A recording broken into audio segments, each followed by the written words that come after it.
Halo, selamat pagi anak-anak. Kita bertemu kembali dalam pelajaran agama Katolik hari ini Senin 24 Mei 2021. Ini adalah hari pertama kalian kembali melakukan kegiatan belajar walaupun melalui PJJ. Setelah kalian kemarin libur ya, kurang lebih 2 minggu. Bagaimana kabar kalian? Semoga semua baik-baik saja ya. Dan untuk yang mungkin sempat untuk berlibur, Ibu ucapkan sudah mungkin senang ya bisa berlibur ya. Dan sekarang sudah waktunya untuk kita belajar lagi karena sebentar lagi kita juga akan PAT atau penilaian akhir tahun di semester genap ini. Baik anak-anak, sebelum kita lanjutkan seperti biasa kita awali dulu dengan doa. Ya, kita akan berdoa dulu, doa Bapa kami. Dalam nama Bapa dan Putra dan Roh Kudus. Amin. Bapa kami yang ada di surga, dimuliakanlah namamu, datanglah kerajaanmu, jadilah kehendak-Mu di atas bumi seperti di dalam surga. Berilah kami rezeki pada hari ini, dan ampunilah kesalahan kami, seperti kami pun mengampuni yang bersalah kepada kami. Dan janganlah masukkan kami ke dalam pencobaan, tetapi bebaskanlah kami dari yang jahat. Amin. Dalam nama Bapa dan Putra dan Roh Kudus. Amin. Nah, baik anak-anak, kita hari ini akan belajar untuk mempelajari materi-materi yang akan kita keluarkan atau yang akan kita temui nanti pada saat kita ulangan atau penilaian akhir tahun ya anak-anak. Nah, Ibu minta kalian menyiapkan buku cetak kalian ya, buku cetak agamanya. Kalian bisa buka mulai dari halaman 88.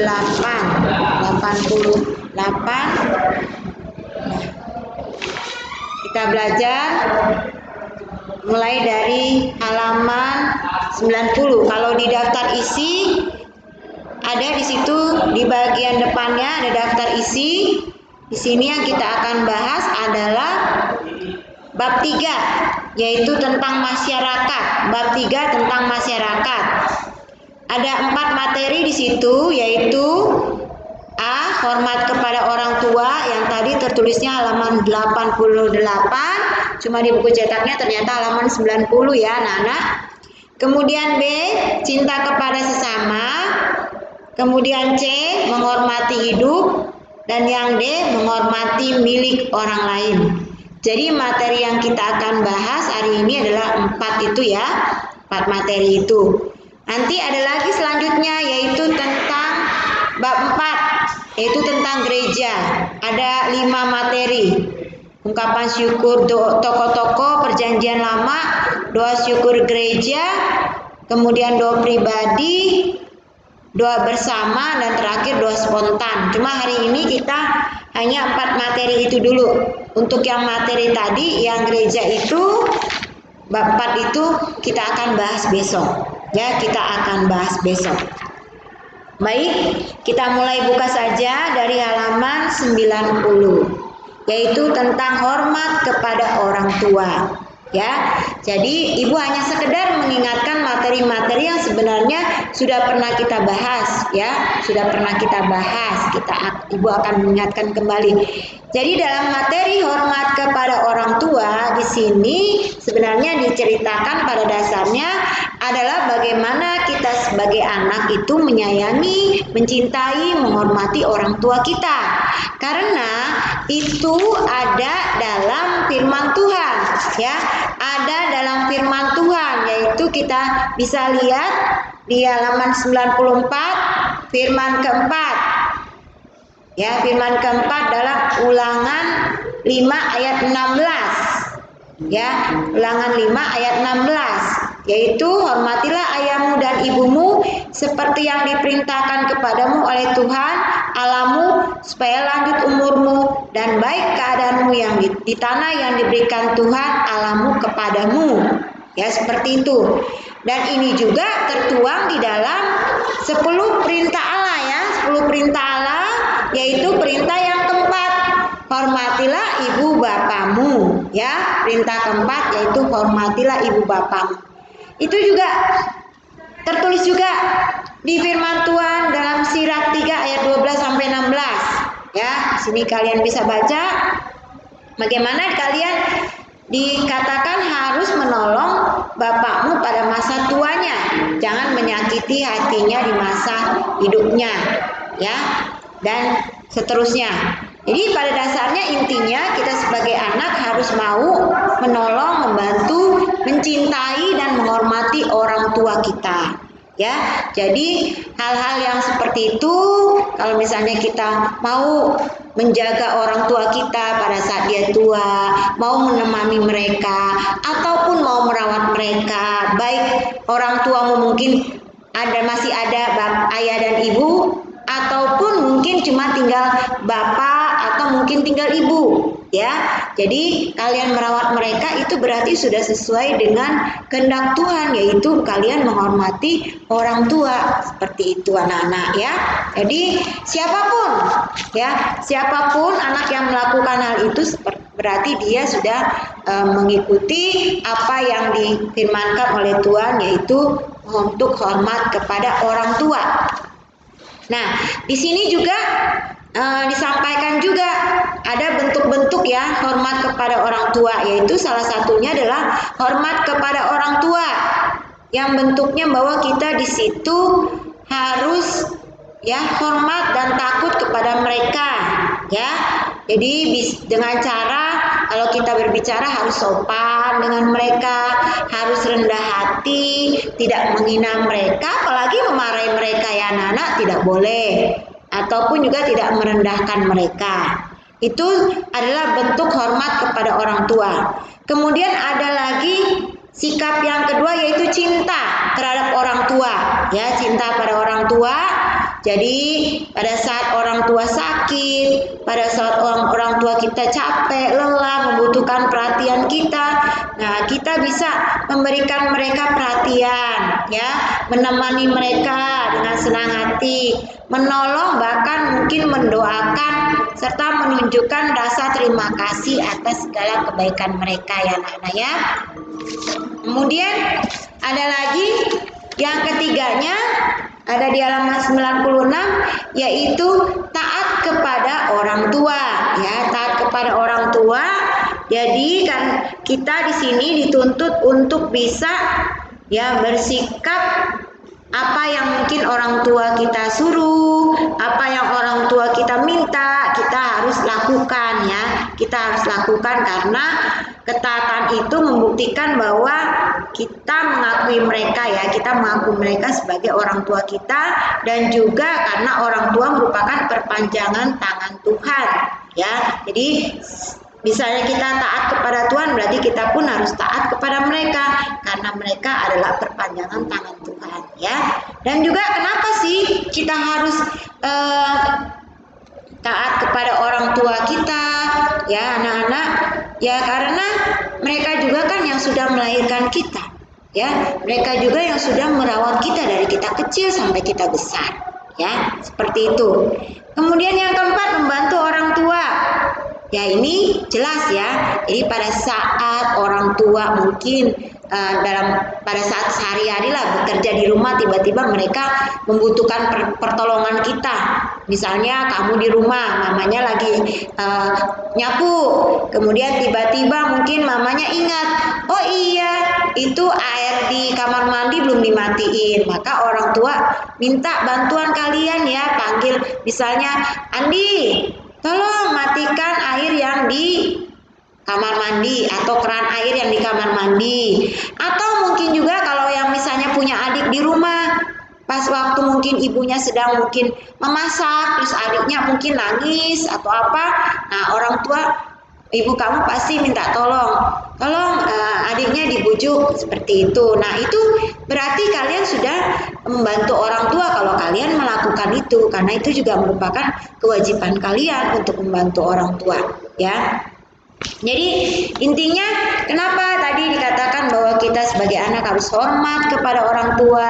Ya tadi yang tadi sudah Ibu sampaikan ya, kita adalah anak-anak yang sudah dirawat oleh orang tua.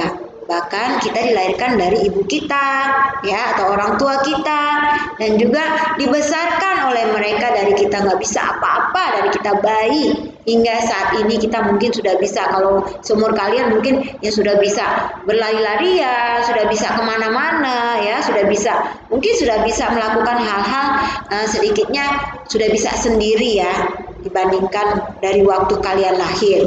Nah, bahkan kalau nanti kalian sampai besar, ya sangat besar lagi, banyak lagi jasa orang tua kalian kepada kalian, yaitu menyekolahkan kalian sampai mungkin nanti kalian bisa perguruan tinggi, ya, bisa jadi anak-anak yang berhasil, yaitu semua adalah berkat dari orang tua kalian. Jadi kalian harus hormat kepada orang tua kalian karena jasa mereka ya kepada kalian yang harus kalian ingat.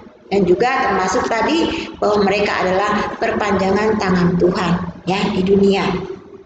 Nah, kalau tadi dikatakan firman-firman Tuhan tadi ya, ada ya tadi Ibu sudah sebutkan, ada dalam Ulangan 5 ayat 16, ada dalam Sirat 3 ayat 12 sampai 16 ya. Seperti itu. Termasuk juga ada dalam 10 perintah Allah, yaitu perintah yang keempat, hormatilah ibu bapakmu. Baik, selanjutnya anak-anak kita akan pindah ke materi selanjutnya, yaitu cinta kepada sesama. Nah, jadi di sini diajarkan dulu dari awal tadi kita harus hormat orang tua. Setelah hormat orang tua, baru kita pindah ke yang lebih luas, yaitu cinta kepada sesama. Di buku cetak kalian halaman 99. Ya, halaman 99. Nah, baik. Dalam cinta kepada sesama ini, ya, di buku cetak ini dikisahkan, ada kisah tentang orang Samaria murah hati. Terdapat dalam Alkitab Lukas 10 ayat 25 sampai 37. Lukas 10 ayat 25 sampai 37. Ya. Nah, kita bisa lihat ceritanya ada di halaman di halaman 102 ya. Ada di halaman 102 kisah tentang orang Samaria yang murah hati. Nah, ini kita tidak baca lagi, Ibu hanya sekedar mengingatkan saja karena ini semua sudah kita pelajari bahwa di sini kita diajak oleh Tuhan untuk bisa saling mengasihi, ya, bisa saling peduli dengan sesama kita, saling mencintai dengan sesama kita. Nah, dalam kisah orang Samaria ini ditunjukkan ya oleh Tuhan Yesus tentang bagaimana sih orang yang bisa dikatakan punya cinta kepada sesama, ya, punya belas kasih kepada sesama.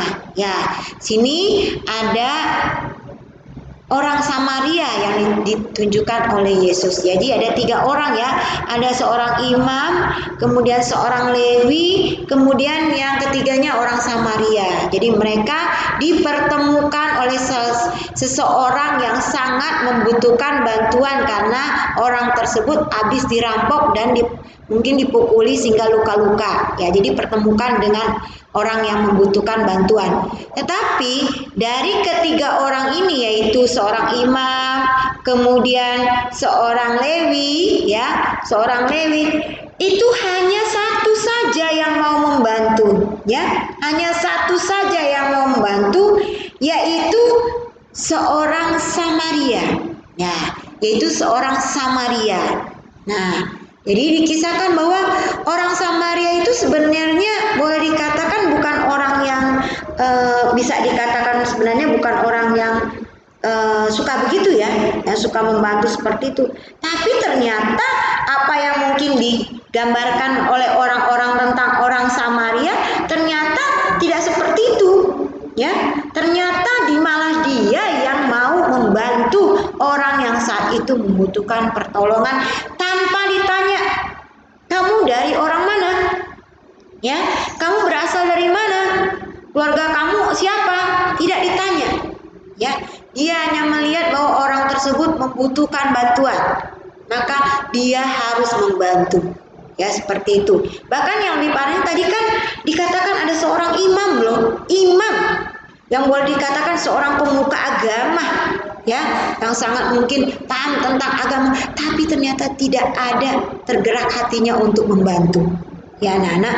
Nah, jadi di sini bisa dikatakan bahwa semua orang, ya, semua orang, tidak memandang suku, tidak memandang agama, tidak memandang dia mungkin pemuka agama, tidak memandang mungkin dia mungkin hanya orang istilah kata nggak ngerti apa-apa ya tentang agama, ataupun mungkin juga dia seorang mungkin yang berkekurangan, atau juga mungkin orang yang mungkin tidak berpendidikan, tidak dilihat, ya. Jadi siapa saja itu harusnya bisa untuk saling membantu, ya. Dan pada saat kita membantu, kita juga tidak perlu untuk bertanya kamu dari suku mana, ya, kamu orang mana, ya. Jadi jangan sampai ada kalanya kita tuh mungkin sebagian orang ada yang mau dibantu kalau misalnya itu sesama sukunya. Oh, barulah dibantu kalau ada yang misalnya minta pertolongan atau membutuhkan bantuan. Tapi kalau bukan sama sukunya, sudahlah, nggak usah, kayak gitu. Nah, itu tidak diajarkan seperti itu, ya. Tuhan Yesus tidak mengajarkan seperti itu, ya. Tuhan Yesus mengajarkan kepada kita untuk mau membantu semua yang membutuhkan bantuan. Dan orang-orang, ya, orang-orang yang mau membantu itulah orang-orang yang dikatakan punya belas kasih, punya cinta kasih. Jadi cinta kasih itu bukan hanya di mulut saja, ya. Oh, saya sayang kok pada mereka, oh saya cinta kok kepada mereka, tetapi harus ditunjukkan juga dengan perbuatan kita, ya, dengan perbuatan kita. Bagaimana kita mau menolong sesama, mau mengasihi sesama, seperti itu anak-anak, ya. Jadi di sini kita lihat orang Samaria yang murah hati dalam Lukas 10 ayat 25 sampai 37. Jadi Yesus mengatakan, ya, kepada murid-muridnya di situ, ya, untuk mereka berbuat seperti orang Samaria itu. Ya, berarti kalau kita termasuk murid-murid Yesus, berarti kita pun diberi tugas untuk seperti itu, ya anak-anak. Nah, itu ya. Jadi pada saat misalnya juga kalian di sekolah, ya, nanti kalau misalnya jadi sekolah, ya, kalian kalau membantu teman itu nggak perlu lihat, oh dia teman itu teman yang baik sama saya, dia itu teman yang mungkin selama ini dekat dengan saya, atau mungkin dia itu teman, oh mungkin saudara saya. Nah, baru kita yang mau bantu, baru saya mau pinjamkan pensil kalau dia lagi butuh pensil, atau mungkin baru saya membagi makanan saya kalau dia membutuhkan makanan. Tidak seperti itu, ya anak-anak, ya. Jadi kita diajarkan untuk tidak perlu memandang suku, tidak perlu memandang itu dia teman dekat kita, itu dia sahabat kita. Pokoknya semua orang yang pada saat itu kita lihat membutuhkan bantuan, teman kita membutuhkan bantuan, itu kita lakukan, ya, itu kita lakukan. Baik, selanjutnya sebelum kita lanjut kepada materi yang ketiga, yaitu menghormati hidup, kita coba nyanyi dulu, ya. Ibu kita sama-sama coba nyanyi. Tahu nggak nyanyi yang lagu Nikita, ya? Lagu Nikita ya, lagu Nikita yang kasih, ya, kalau tidak salah seperti itu. Ya, kasih pasti lemah lembut, kasih pasti memaafkan, kasih pasti murah hati, kasih-Mu Tuhan. Ajarilah kami ini saling mengasihi. Ajarilah kami ini saling mengampuni. Ajarilah kami ini kasih-Mu, oh Tuhan, kasih-Mu kudus tiada batasnya. Ya, seperti itu ya anak-anak ya. Jadi kita diajarkan untuk bisa saling mengasihi. Ya. Baik, kita akan lanjutkan dengan materi berikutnya, yaitu menghormati hidup. Ada di halaman 105. Menghormati hidup. Ya. Jadi kalau di buku cetak kalian di sini kita bisa lihat bahwa diawali dengan cerita tentang sepenggal warisan Bunda Teresa. Ya, atau kisah kehidupan dari Bunda Teresa. Masih ingat anak-anak siapa itu Bunda Teresa? Ya, di materi yang pernah Ibu berikan, Ibu sudah mengupas tentang siapa itu Bunda Teresa. Bunda Teresa adalah seorang suster, ya, suster yang mengabdikan diri di daerah India, ya, di daerah India. Nah, suster atau Bunda Teresa ini dia di sana membantu ya orang-orang yang sakit, ya terutama mereka yang sakit lepra ya. Kemudian orang-orang miskin ya, lepra atau kusta lah. Kemudian orang-orang miskin. Jadi Suster Teresa ini sering ke tempat kumuh ya, ke tempat kumuh untuk berkunjung kepada orang-orang miskin, termasuk orang-orang yang sedang sakit ya. Karena biasanya orang-orang sakit itu mereka mungkin karena tidak ada biaya ya, tidak ada biaya, apalagi kalau mereka miskin, sehingga mereka hanya tinggal di rumah saja ya, hanya tinggal di rumah saja. Seperti itu, dan hidupnya memang sangat memprihatinkan ya, sangat memprihatinkan. Nah, Bunda Teresa ini dia berkeliling untuk menemui mereka, bahkan untuk merawat mereka orang-orang yang sakit ya. Jadi dia tidak memandang itu siapa, karena memang Bunda Teresa sendiri sebenarnya bukan dari orang India ya anak-anak ya. Nah, dia datang mengabdikan diri ke India ya, seperti itu, karena dia lihat di situ banyak sekali orang-orang yang membutuhkan perhatian, terutama mereka yang miskin dan yang punya penderitaan sakit seperti itu. Nah, di sini kita bisa lihat mungkin di video yang pernah Ibu bagikan itu bagaimana Bunda Teresa itu melakukan kegiatan-kegiatan kemanusiaan kepada orang-orang miskin dan yang sakit atau yang menderita di daerah Kalkuta ya, di daerah Kalkuta India ini ya. Nah, dan apa yang dilakukannya itu akhirnya mengundang banyak simpati dari berbagai dunia. Ya, mengundang banyak simpati dari berbagai dunia, termasuk dari pemimpin-pemimpin negara ataupun dari pemimpin gereja kita juga, yaitu Paus ya anak-anak ya. Jadi Bunda Teresa ini akhirnya terkenal ya di semua negara karena apa yang sudah dia lakukan. Nah, ini adalah salah satu bukti nyata dari perbuatan seorang manusia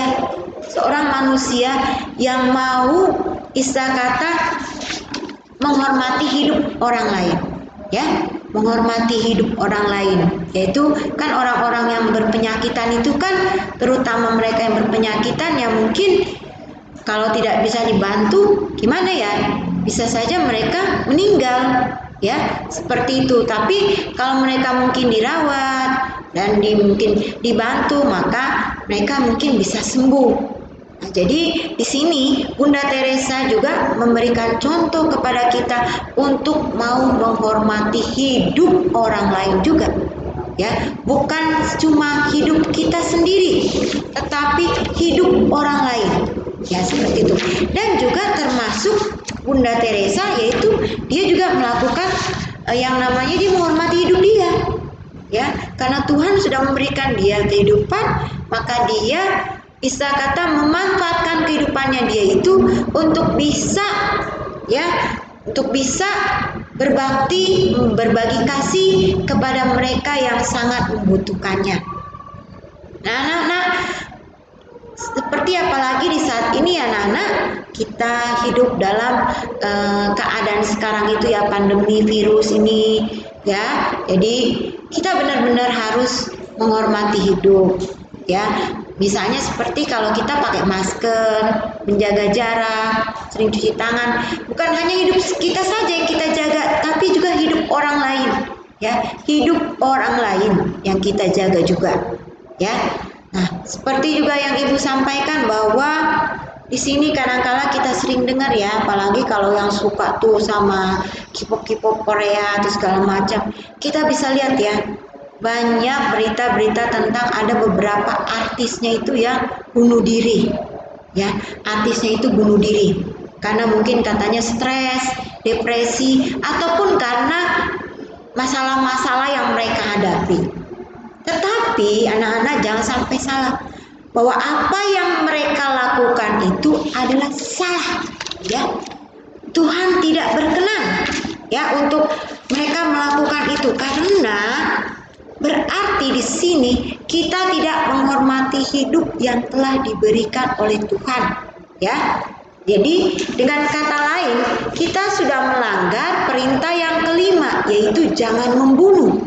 Jadi jangan membunuh di sini bukan berarti jangan membunuh orang lain, tetapi termasuk jangan membunuh diri kita sendiri. Ya anak-anak ya.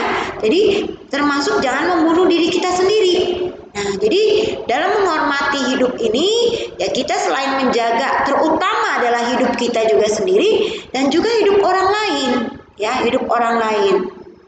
Jadi kalau kita bisa misalnya menjaga diri kita untuk bisa hidup sehat ya, makan makanan bergizi ya, kemudian juga menjaga tubuh kita supaya tidak sakit ya, seperti itu, ataupun kalaupun sakit kita minum obat ya, berarti kita sudah menghormati hidup kita.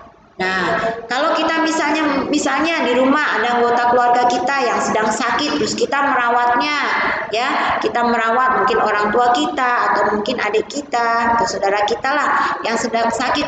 Nah, berarti kita juga sudah masuk menghormati hidup orang lain.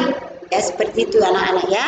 Jadi intinya di pelajaran ini bagaimana kita harus bersikap dalam menghormati kehidupan yang telah diberikan oleh Tuhan. Karena hidup ini adalah anugerah dari Tuhan ya.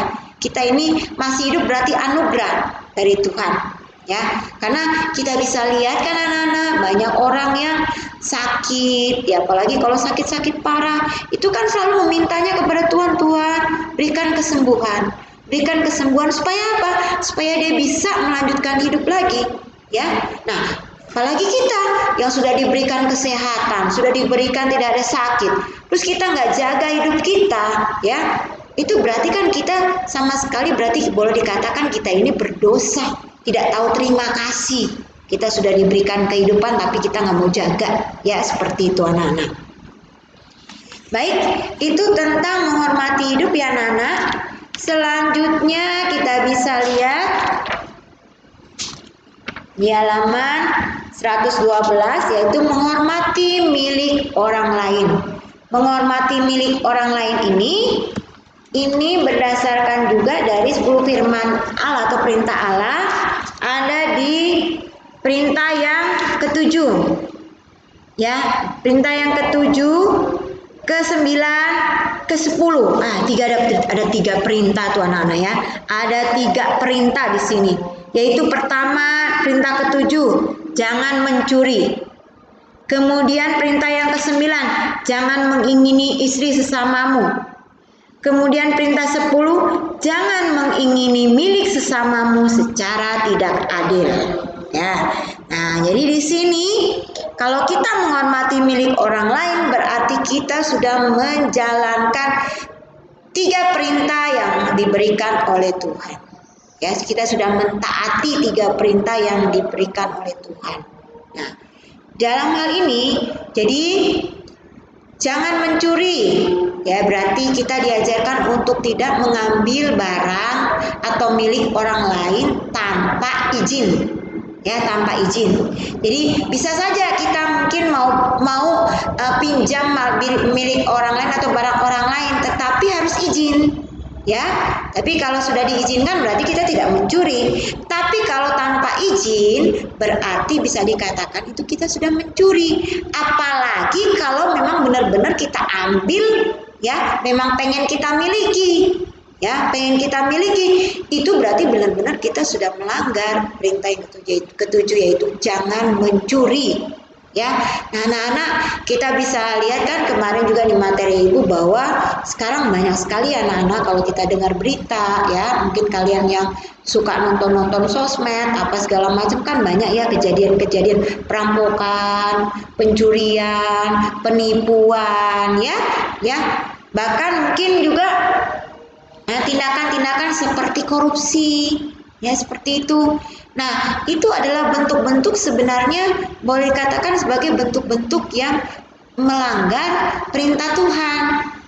Ya, perintah Tuhan untuk jangan mencuri, jangan mengingini milik sesamamu, jangan mengingini milik istrimu. Nah, itu biasanya ya sekarang kadang-kadang suka heboh ya anak-anak ya yang boleh dikatakan ada beberapa orang tua mungkin entah bapaknya atau ibunya itu selingkuh, ya seperti itu. Nah, itu termasuk sebenarnya tidak boleh karena sudah dikatakan oleh Tuhan bahwa kita nggak boleh mengingini istri sesamamu, seperti itu. Nah, sekarang kan lagi heboh tuh di TikTok, di sosmed ya anak-anak. Jadi sebenarnya kita tidak boleh seperti itu karena berarti kita sudah melanggar perintah Tuhan, ya. Nah, termasuk juga pencurian, perampokan, pembobolan ATM, kemudian tadi korupsi, termasuk juga penjarahan, ya. Penjarahan itu semua tidak boleh karena berarti di situ kita tidak menghormati milik orang lain. Ya, jadi kita diajarkan di sini bahwa kita harus bersyukur apa yang ada pada kita, ya, apa yang sudah diberikan Tuhan kepada kita. Kita syukuri. Jangan karena kita mengingini lebih tapi kita tidak punya uang ataupun tidak punya kemampuan, akhirnya kita melakukan tindakan-tindakan yang tidak benar.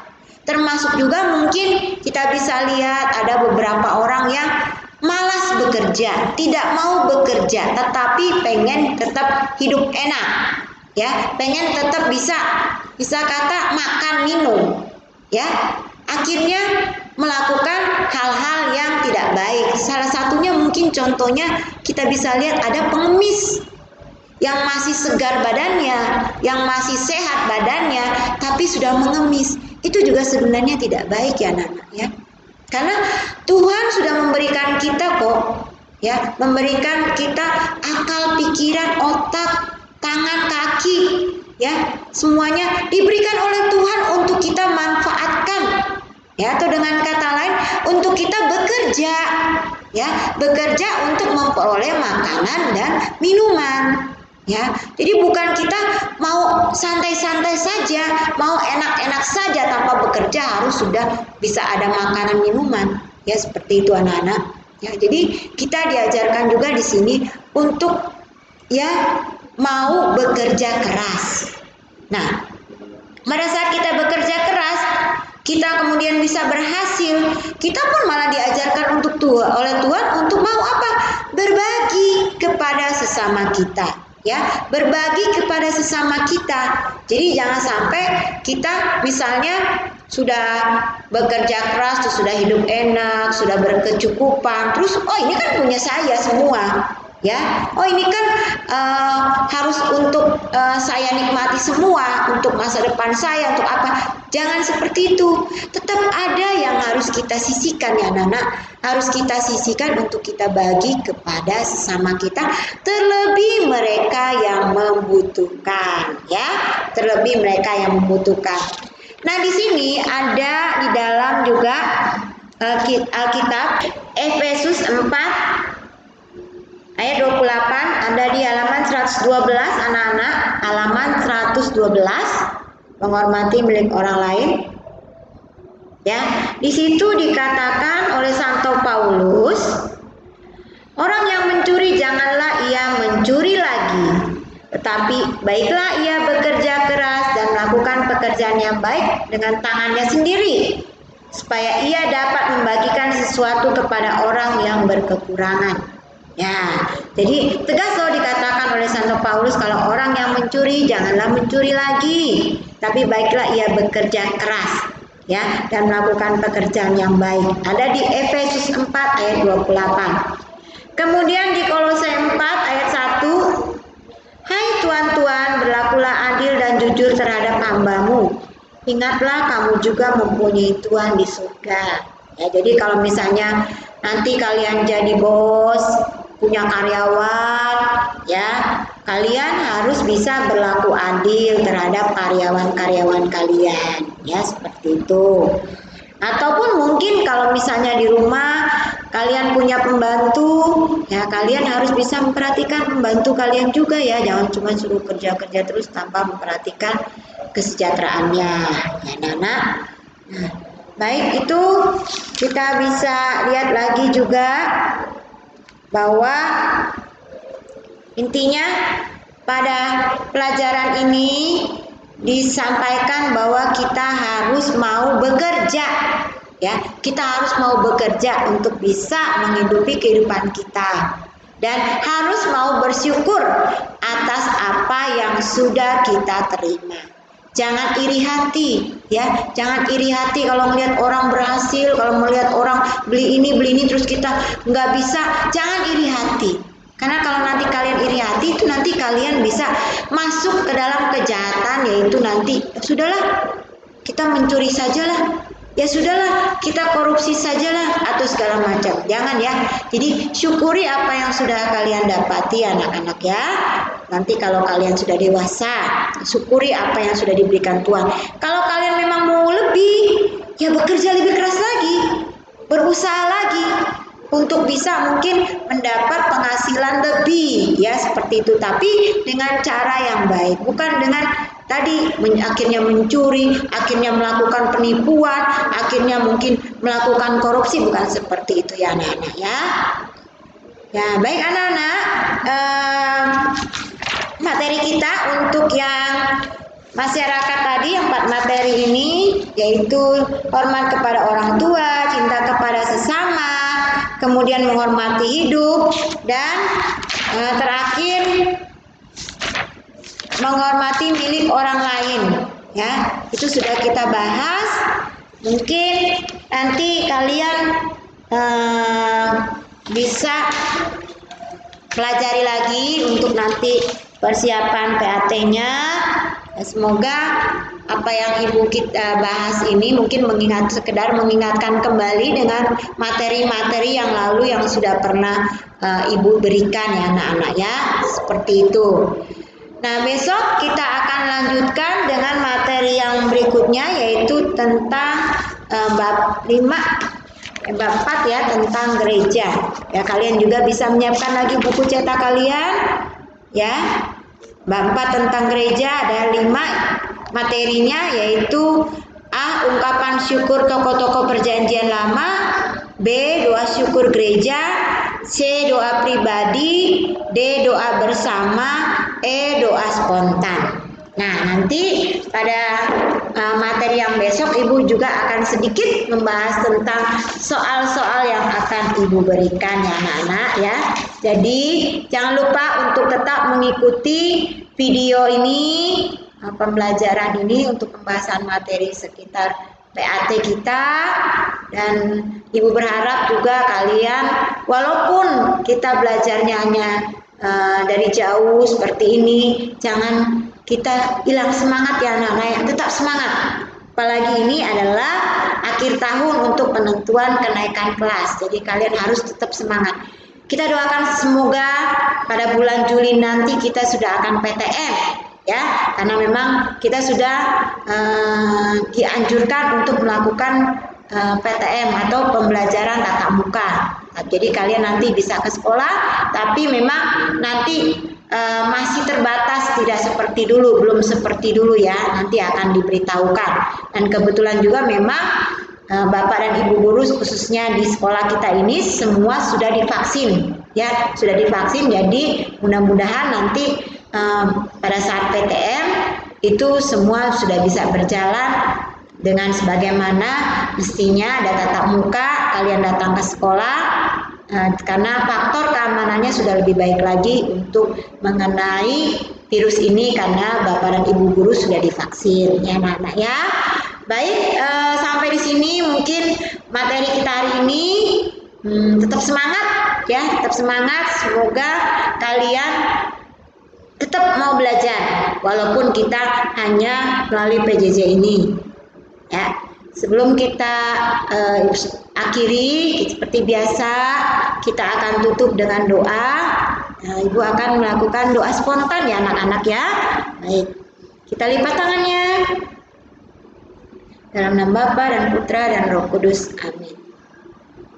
Allah Bapa di surga, puji dan syukur kami panjatkan kepadamu atas segala anugerah yang telah Kau berikan kepada kami. Terlebih pada hari ini kami boleh mendengarkan penjelasan materi kembali dari materi-materi yang telah kami pelajari sebelumnya. Kiranya apa yang diberikan tadi dapat berguna bagi kami, dapat memberikan nambahan ilmu bagi kami. Bapa, terima kasih pula karena Kau berikan kami kesempatan lagi untuk dapat bertemu kembali dalam kegiatan belajar walaupun hanya melalui PJJ ini setelah kami kemarin libur. Dan semoga ya Bapa, kiranya Kau berkenan memberkati kami selalu. Doa ini kami panjatkan kepadamu ya Bapa dengan perantaran Kristus Tuhan kami.